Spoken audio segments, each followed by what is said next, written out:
Dans le discours sociétal, il n'est pas rare que l'enfant apparaisse comme un objet à avoir, amenant Fernando de Amorim à parler parfois d'un jouet et Alain Vanier d'un gadget parental. Ceci met en relief la dimension phallique présente dans le désir d'enfant. Aussi, les techniques médicales évoluent de façon souterraine et ou portées par la société, dans le sens du faire valoir le droit d'avoir un enfant. Une mercantilisation s'est développée, offrant à leur tour aux majeurs la possibilité d'un gain. À l'ère de la consommation avide, cette quête d'avoir tout, maintenant, tout de suite, parce que le moi érige « j'ai décidé » n'a rien de surprenant. Toutefois, comme l'enseigne la psychanalyse freudo-lacanienne, tout a un prix. Tout gain repose sur une perte et la possibilité de gagner en embrassant la jouissance est limitée. Cela, l'être le sait, lorsqu'il nuance l'assertion érectile du moi en ajoutant « quoi qu'il en coûte ». Le droit de ne pas avoir d'enfant est une chose reconnue et établie par la démocratisation des moyens contraceptifs et des interruptions de grossesse. Mais le droit d'en avoir un, à n'importe quel prix, en est une autrement plus complexe, en ce qu'elle engage la mise au monde d'un être. Puisque les médecins interviennent dans l'organisme, il revient aux psychanalystes d'examiner les enjeux subjectifs chez l'enfant, la mère, le père, et d'opérer cliniquement afin de traiter la souffrance. En travaillant quotidiennement avec des parents, j'entends souvent, à l'aube de l'arrivée d'un enfant, l'expression « donner la vie », comme s'il s'agissait d'un don généreux et gratuit. Quelques semaines, voire quelques années après la naissance de l'enfant, il est fréquent que les mères disent en séance « mais je me suis sacrifié pour lui » ou « pourtant j'ai tout donné ».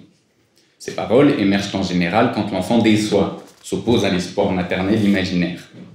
L'affaire, dite de don, fait retour, mais révèle cette fois son caractère trompeur. Cette position maternelle, supposée donatrice, est faussement sacrificielle. Quelque chose est attendu. Or, à supposer que le don existe, il implique que rien ne soit attendu en retour. Certes, concevoir un enfant n'a rien de gratuit. Les adultes qui prennent cette décision s'engagent à honorer une responsabilité parentale vis-à-vis de l'être en devenir. Et ça, les parents savent que ça coûte. Devenir mère ou père, mais cela sera la question d'un prochain colloque, est une véritable construction qui se bâtit progressivement à partir de l'implication de trois artisans réels, la génitrice, le géniteur, l'embryon, fœtus, puis enfant. Comme toute construction, elle suppose une perte, que celle-ci soit symbolique dans le cas de la castration, imaginaire pour la frustration ou réelle avec la privation. Il apparaît nécessaire que la castration opère chez la mère afin que celle-ci ne se confonde pas dans la position d'un autre non barré et que l'enfant puisse se développer en dehors de la position d'objet du désir et de l'amour maternel tout-puissant.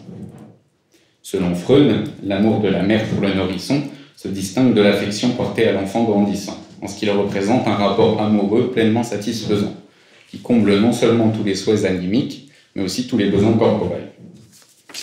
Cet amour maternel peut constituer une des formes du bonheur humain, en satisfaisant sans reproche également d'émotions de souhait depuis longtemps refoulées, et qui sont à qualifier de perverses, nous dit Freud. C'est ainsi que Lacan liera la moindre fréquence des perversions chez les femmes au fait qu'elles peuvent satisfaire leurs relations perverses à l'endroit normal de la maternité, dans leur rapport avec leurs enfants. Comme l'indique de Amorim, dans une brève, sans castration, point de solution. La castration est une construction quotidienne pour tout un chacun. Comment donc, dans le devenir mère, la castration peut-elle être construite ? Donner la vie, c'est donner la mort, dit une mère dont les mots mettent en relief l'étroite intrication entre les pulsions de vie et de mort théorisées par Freud. La pulsion de vie a pour but la liaison, l'union et la conservation, tandis que la pulsion de mort vise à dissoudre des corrélations, désagréger des rapports réciproques, donc à diviser. C'est l'équilibre pulsionnel, soit leur action conjointe et antagoniste, qui produit toute la bigarrure des phénomènes de la vie, dit Freud. Ainsi, la vie d'un enfant est rendue possible par le concours des pulsions de vie et de mort. D'un côté, les pulsions de vie sont indispensables à la fusion organique propre à la fécondation et à la grossesse. D'un autre, les pulsions de mort apparaissent nécessaires à la division embryonnaire puis à la naissance de l'enfant. Dès ce moment, qui s'accompagne de la ligature du cordon ombilical, la pulsion de mort opère donc en agissant la destruction de l'état de fusion, comme condition de la vie de l'enfant et de la survie de la mère. A contrario, la disproportion de la miction pulsionnelle peut avoir des effets destructeurs. Et en disant cela, Freud aborde l'idée qu'une plus forte adjonction de la pulsion de mort est capable de transformer l'amour en meurtre. Comment l'amour maternel peut-il donc se manifester en tant que haine? Examinons le discours de Madame N, qui entre en psychothérapie puisqu'elle souffre du fait de sa violence, et qu'elle hurle et s'énerve tout le temps contre son enfant en bas âge. Ce cas clinique se présente fréquemment et n'a rien d'exceptionnel. À l'âge de 29 ans, Madame N est mère d'un petit garçon de 2 ans.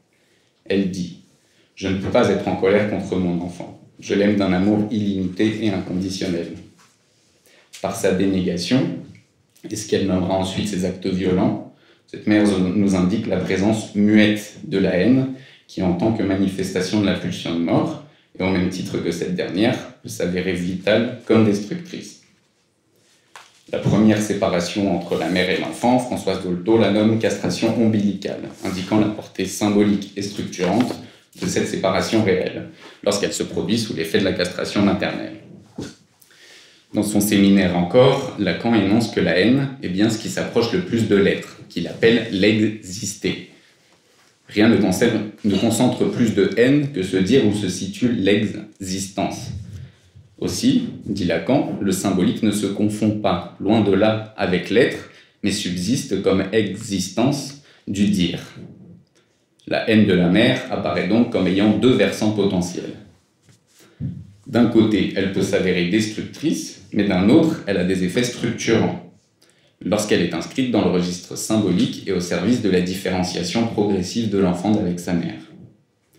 Car en effet, à ne compter qu'avec l'amour maternel, l'éros, défini comme fusion qui du 2 fait 1, se produit entre la mère et l'enfant, ce que Lacan nomme de l'un tout seul.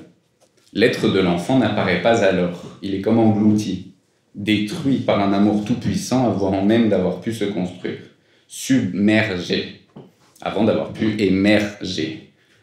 La haine symbolique de la mère vient limiter, barrer l'amour inconditionnel, et rend à l'enfant se servir de l'extraire, donc de le tirer en dehors de la matrice maternelle. Dans ce cas, nous pouvons parler d'une dimension castratrice de la haine. La question suivante se pose alors, sur le chemin du devenir mère, quels peuvent être les destins de la haine lorsque l'amour dit illimité n'autorise pas qu'elle soit assumée et dite. Revenons au dire de Madame N, qui s'est expatriée en France pour se rapprocher à nouveau de sa famille qui avait quitté leur pays d'origine. Touchons quelques mots au sujet de l'expression de la haine de Madame N. Il y a quelques années, pendant son adolescence, elle consommait des drogues dures, de façon abusive, se scarifiait les bras et tentait de se suicider à plusieurs reprises.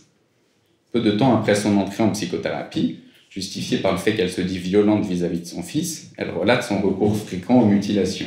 Ni la douleur éprouvée à ces occasions, ni la culpabilité qu'elle éprouve et qui se trouve majorée après qu'elle ait agi ainsi, ni mes interventions cliniques ne permettent qu'elle assume cette haine par la parole. Elle dit qu'il n'y a ni agacement, ni rage, ni colère, et encore moins de haine. Freud pointe le fait que la haine demeure muette tant qu'elle ne s'est pas tournée vers l'extérieur en tant que pulsion de destruction, d'agression, tant qu'elle est maintenue sous forme d'autodestruction par son retournement. Lorsque la haine est impensable et n'est donc pas dite, donc elle n'est pas assumée dans le registre symbolique, elle fait retour dans le réel sous forme d'acte. Quelques semaines plus tard, elle dit qu'elle se sent soulagée. Ce sentiment ne dure pas une semaine. Toutefois, sa haine d'elle-même déferle et s'écoule à présent dans son discours tout au long des séances suivantes. « Je me déteste, je me hais, je me dégoûte, je suis un monstre, une mauvaise mère », dit-elle. La visée du propos n'étant pas atteinte, ne nous attendons pas sur les multiples fils associatifs qui se déroulent. Et contentons-nous de remarquer que chez la patiente, une fois la haine passée par l'acte auto-agressif, elle peut se dire « Pendant plusieurs mois, la pulsion de mort se laissera quelque peu pacifier dans des liaisons signifiantes. Le traitement psychothérapeutique opère par l'articulation des signifiants et barre ainsi la voie de l'agir aux tentations haineuses qui visent à refaire ses oreilles et son nez qu'elle n'aime pas en recourant à la chirurgie esthétique. Le signifiant refaire semble digne d'être relevé en ce qu'il dit bien l'expression de la haine par la quête de répétition du recours à l'acte. La haine que Madame N se porte, d'abord exclusivement agie, puis désormais dite, il en est autrement pour ce qui est de la haine visant un autre qu'elle, qui laisse entrevoir ses contours mais apparaît indicible à plusieurs niveaux.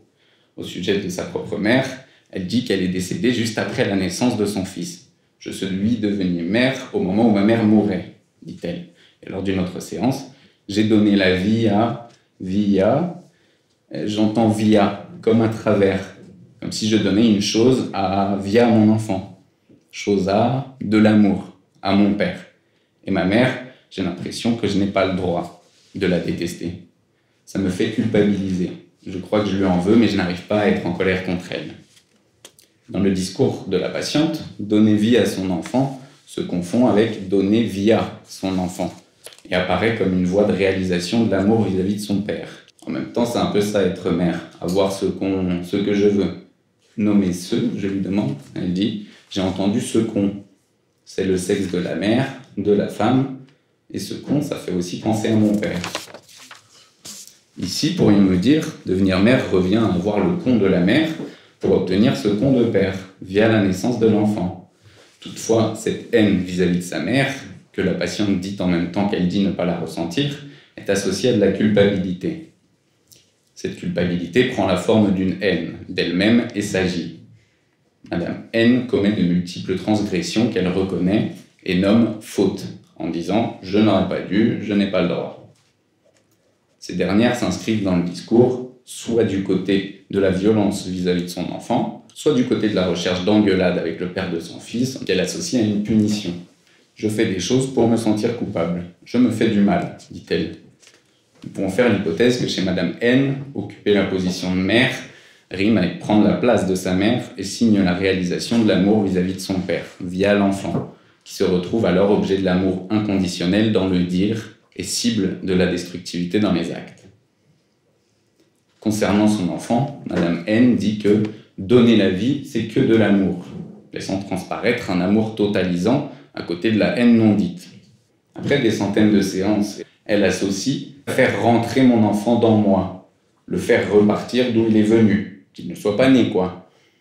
Nous entendons ici l'œuvre de ce que nous sommes tentés d'appeler une pulsion de vie destructrice, dans la mesure où la réunion des corps ne semble pas viser ici la fusion propre à la pulsion de vie, mais bien plutôt le retour de l'être, de l'enfant à un état anorganique, de mort en d'autres termes. Ce moment m'a paru représenter une avancée importante dans la psychothérapie. À partir de là, Madame N a finalement pu porter sa haine dans le discours à l'égard de son enfant. Parfois, je regrette d'avoir eu mon fils. C'est trop de responsabilité pour moi. Je me sens emprisonnée. J'aimerais qu'il ne soit pas là, dit-elle. Voilà une haine qui est maintenant entendue. Pourtant, elle disait avant, je ne veux pas que mon fils aille à l'école. Je veux que rien lui arrive. Rien lui arrive. Il est ma raison de vivre. Je veux profiter de lui, qu'il reste proche de moi. Si ce rien est assimilable à la mort, traduit-il la néantisation maternelle de l'enfant? En tout cas, cela positionne l'enfant dans les dires en tant qu'objet du désir maternel non barré. Un enfant tout là pour elle, pourrions-nous dire. Ajoutons que Madame N dit avoir poussé le père de son fils à travailler davantage, par peur qu'il fasse mal avec son fils, selon ses mots. Ainsi, elle peut ne pas travailler et s'occuper, au sens littéral de se remplir, de son enfant sans entrave paternelle. Ouvrons ici une parenthèse. Régulièrement, pendant sa psychothérapie, Madame N dit que quand elle prononce le mot mal, elle entend un mal, M-A, accent circonflexe, L-E.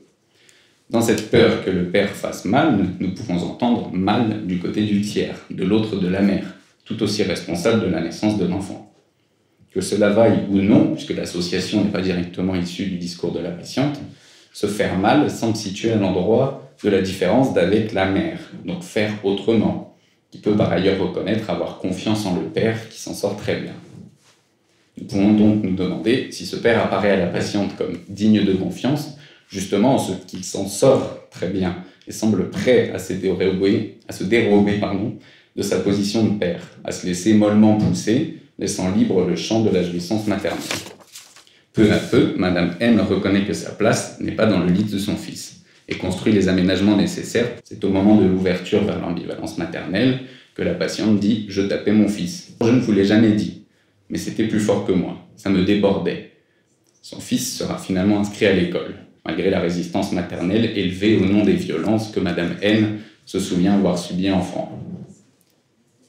Là où l'amour tente de prolonger le rapport à l'autre, poussant ainsi la haine non supportée par le dire à s'agir dans l'agression voire la destruction, la haine symbolique introduit un écart.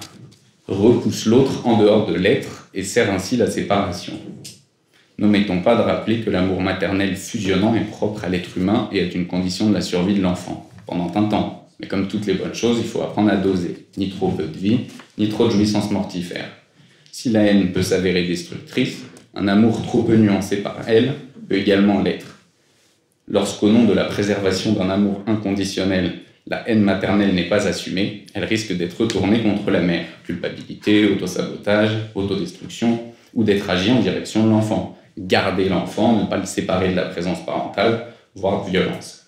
Citons Lacan qui indique que si l'imago de la mère résiste à ces exigences nouvelles qui sont celles du progrès de la personnalité, l'imago, à l'origine salutaire, devient facteur de mort.